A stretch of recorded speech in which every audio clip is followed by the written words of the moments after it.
Bukan Anies, melainkan Pramono yang menjadi pilihan PDI Perjuangan untuk berlaga di Pilgub Jakarta.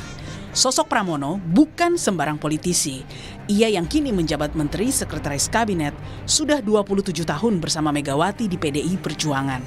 Mantan Sekjen PDI Perjuangan ini mengaku mendapat restu dan dukungan Presiden Jokowi untuk maju sebagai calon gubernur Jakarta. Dan ketika saya berkomunikasi duduk berdua sama beliau setelah beliau pulang dari Lampung, beliau tertawa terbahak-bahak. Beliau bilang begini, Mas maju. Mas maju. Gitu. Ini tidak semua orang yang diberikan amanah seperti itu. Pak, saya minta izin, Bapak izinkan. Saya izinkan, Mas harus maju. Jadi inilah yang saya komunikasikan dan terus terang teman-teman media pasti tahu saya sama semua menteri juga berhubungan sangat baik. Penunjukan Pramono oleh sang ketua umum menimbulkan spekulasi jika PDIP memilih untuk berkompromi dengan istana dengan tidak mengusung Anies Baswedan.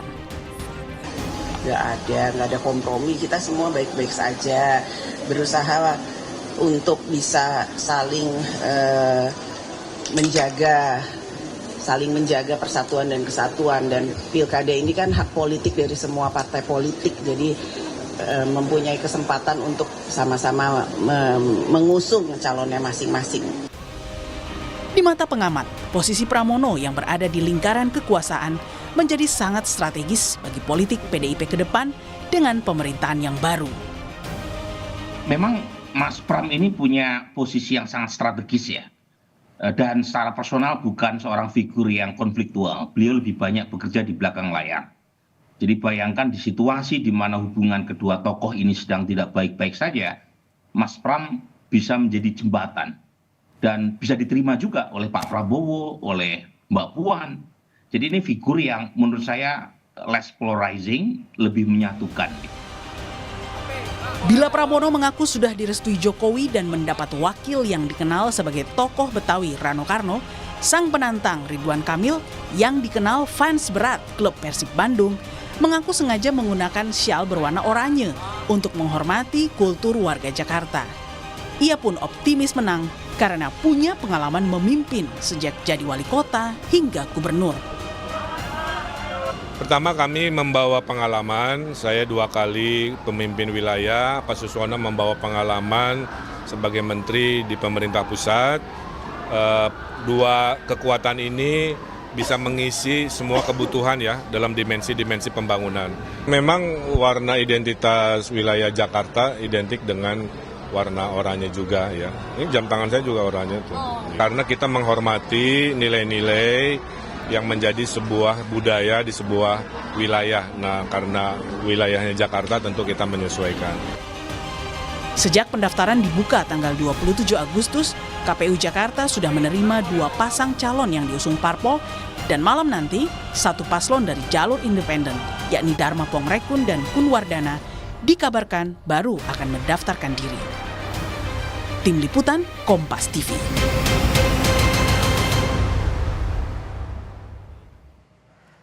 Terpilihnya pasangan Pramono Anung dan Rano Karno terhitung kilat dan di luar prediksi. Lalu apa yang ditawarkan oleh pasangan ini untuk warga Jakarta bila nanti terpilih sebagai nahkoda daerah khusus Jakarta? Sudah bersama dengan kami petang hari ini saudara bakal calon wakil gubernur Jakarta Rano Karno. Selamat sore Bang Rano. Mbak Nilu, apa kabar sore? Sehat selalu Bang Rano. Saya langsung ingin menanyakan begini. Ya. Bang Rano, nama Anda maupun juga dengan Mas Pram itu tidak pernah masuk dalam radar survei. Tiba-tiba muncul sebagai pasangan calon. Bahkan sebelumnya kalau nama Anda mungkin sering disebut akan Ahok Rano Karno atau mungkin Anies Rano Karno. Tapi ini jadinya Pram Rano Karno. Apa sih ini pertimbangan mendasar dari Bu Mega mengutus 2 jagoannya di Pilkada DKI? Oke Mbak Luh, ini saya cerita apa. Saya agak terkejut waktu saya ketemu dengan Ibu Mega pada hari Senin itu. Saya makan siang dengan beliau, saya dipanggil. Beliau bertanya kepada saya, ini Jakarta sebentar lagi akan ditinggal. Kaget saya kan, maksudnya apa ini Bu? Jakarta tidak akan menjadi ibu kota, dia akan menjadi DKJ. Dia akan menjadi daerah khusus Jakarta. Nah setelah itu Jakarta apa? Apa isinya Jakarta?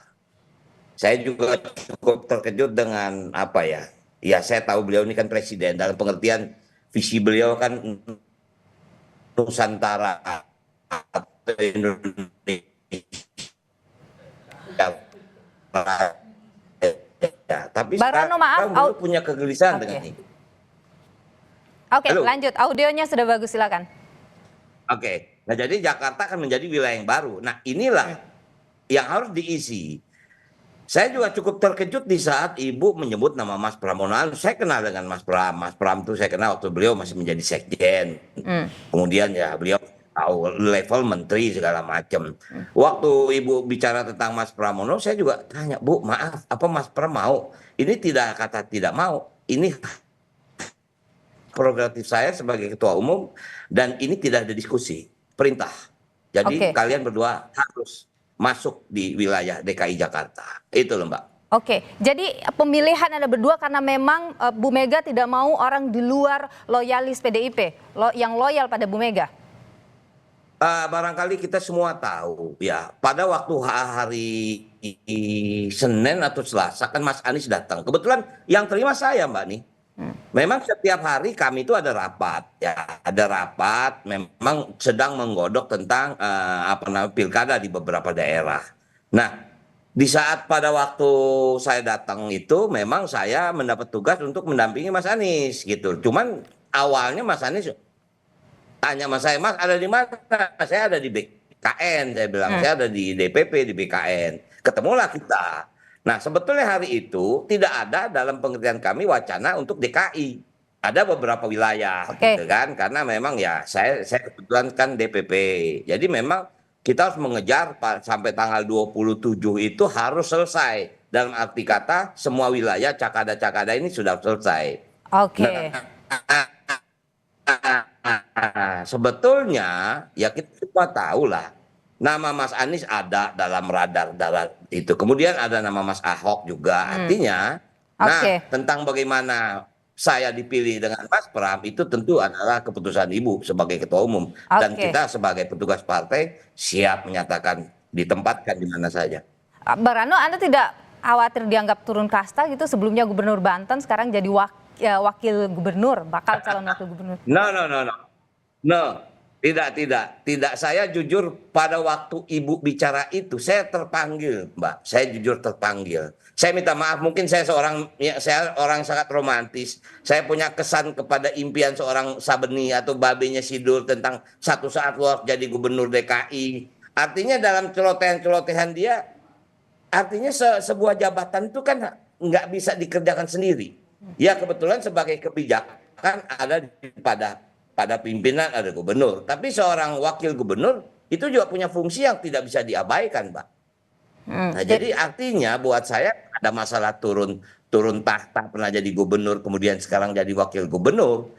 Ini tugasnya berbeda dan kapasitasnya jauh lebih complicated daripada Provinsi Banten. Kompleksitasnya. Jadi yang ditawarkan oleh Pramono dan Rano Karno apa ini? Mengingat Jakarta ini berbeda dengan Banten, Mas. Sangat heterogen, kota yang metropolitan, pusat bisnis ke depannya. Ya, artinya begini, tentu kita sudah punya visi misi yang memang digodok oleh partai. Supaya apa? Ini menjadi satu guidance panjang bagi semua calon gubernur, wali kota yang memang ada di kabupaten kota masing-masing. Selain memang kita ini kan provinsi, wali kota, bupati itu kan semuanya representatif atau perwakilan dari pemerintah pusat. Pusat punya rencana dan daerah juga punya rencana. Nah, artinya untuk tahun 2024 ini DKI telah mengesahkan APBD-nya. Nah, tentu kalau APBD itu sudah berdasarkan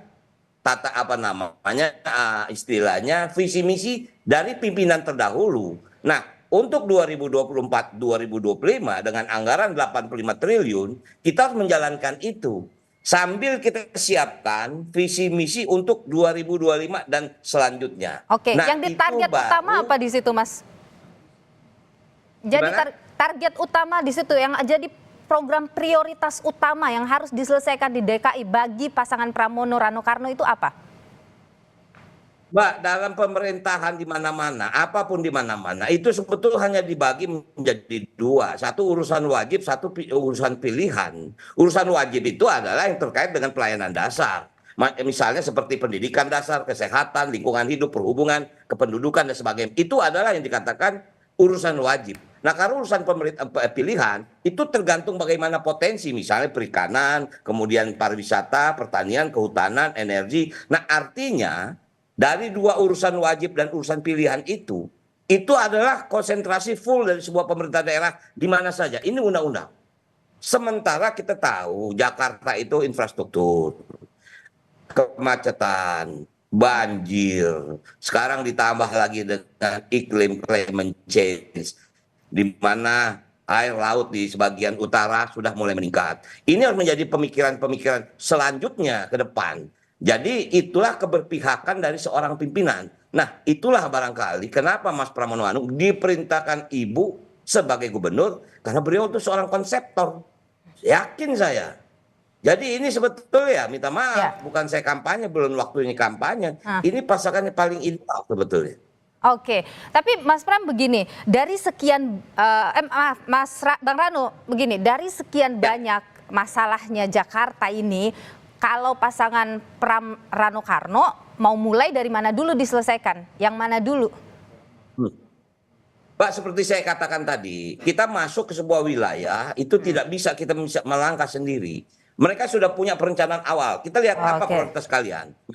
PJ gubernur sekarang prioritasnya apa? Oh ini, itu sudah disepakati oleh DPRD. Akan melanjutkan berarti ya?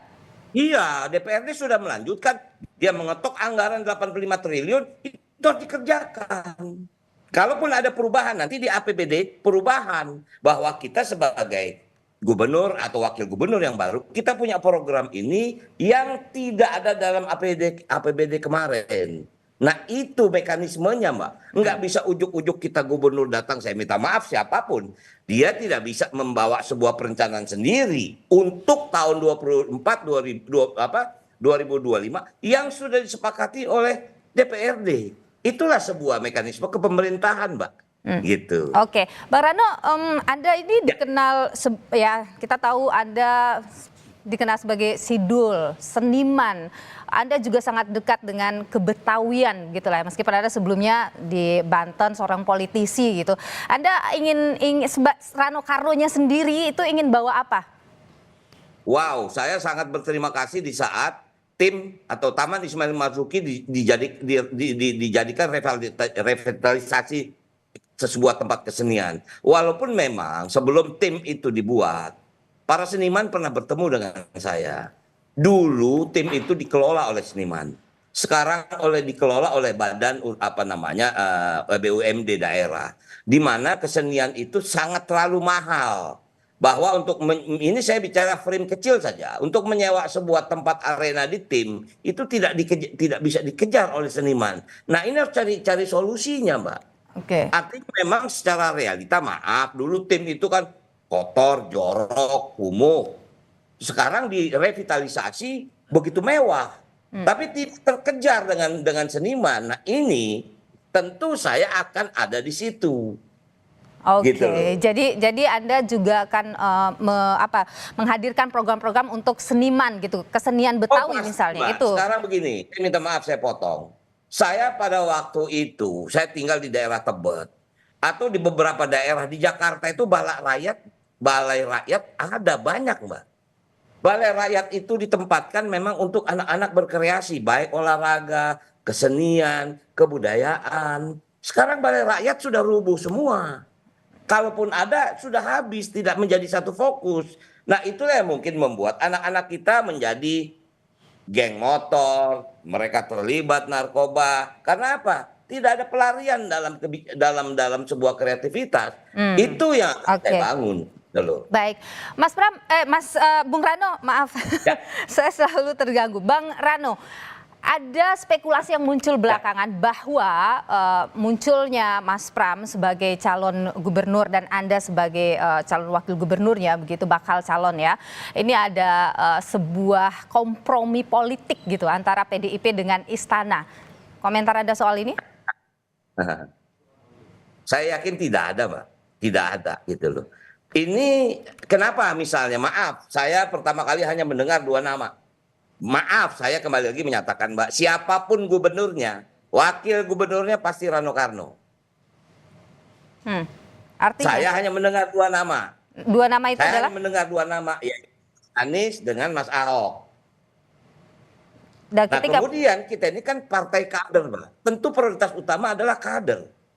Ingat, Mas Pramono Anung itu juga kader Partai PD Perjuangan oke. yang mempunyai jalur profesional yang birokrasi yang luar biasa, lebih panjang daripada Ahok atau lebih panjang dari seorang Rano Karno. Jadi saya jujur begitu saya mendengar nama Mas Pram disebut dan saya dengar Mas Pram mau, itu yang membuat saya semangat. Yang ini membuat momen saya spekulasi ini membenahi. muncul kan karena bagaimanapun Mas Pram itu dekat dengan Pak Jokowi dan dia juga dengan pengalaman politik yang sudah sekian puluh tahun itu dekat dengan ketua-ketua umum partai. Bahkan Mas Pram bilang juga bahwa dia ditelepon dan mendapat juga semacam support begitu dari sejumlah ketua umum partai. Jadi Mas Pram ini memang sosok yang paling diterima oleh semua kelompok begitulah kalau kita bicara partai-partai politik, sehingga ini yang disebut wah Mas Pram ini adalah sosok yang paling bisa jadi kompromi gitu. Mas Pram itu adalah seorang politisi Mas Pram itu seorang politisi yang sangat senior.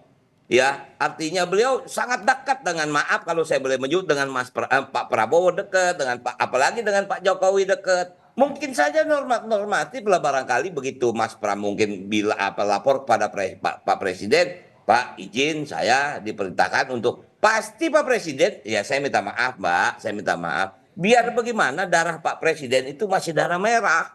Oke. Pasti akan ada gitu loh. Apa ya? Apa ya? Apa? Walaupun mungkin kita ada sedikit gesekan, tapi mungkin secara nggak langsung begitu beliau laporan, Pak izin saya diperintah Ibu untuk menjadi gubernur. Pasti jawaban pertama, monggo silakan maju. Pasti gitu Mbak. Oke. Terakhir Bang Rano. Ya. Pak Ahok kemarin mengantar, memberikan semangat. Pak Ahok nanti ini akan dapat peran apa di masa kampanye? Wah, beliau itu malah siap sebetulnya menjadi ketua tim.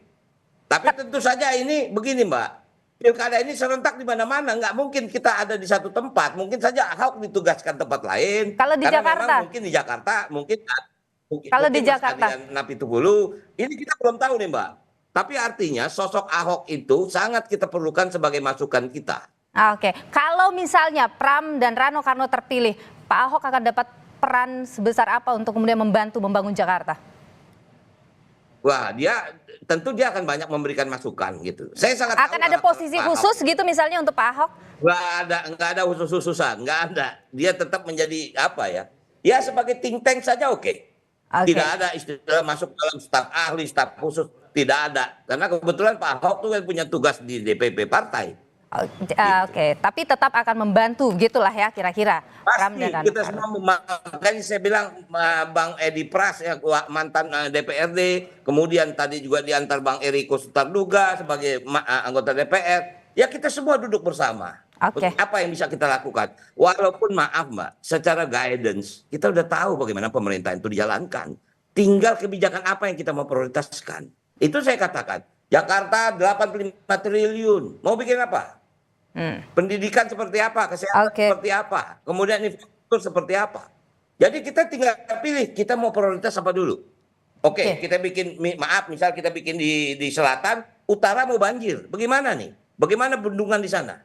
Makanya dulu kan ada rencana untuk bangun great water itu kan apa namanya itu bendungan besar untuk menahan abrasi sungai laut. Makanya di sana kenapa ada apa namanya pulau-pulau itu sebetulnya kan awalnya untuk semuanya climate change, Mbak. Oke. Baik, kita akan tentu nantikan bagaimana proses kampanye yang akan berjalan, termasuk juga ya visi misi Anda yang lebih clear, lebih jelas lagi tentu nanti akan kami nantikan, ditunggu oleh warga Jakarta. Terima kasih Bang Rano Karno, bakal calon wakil gubernur dari DKI Jakarta dari PDIP. Terima kasih. Saudara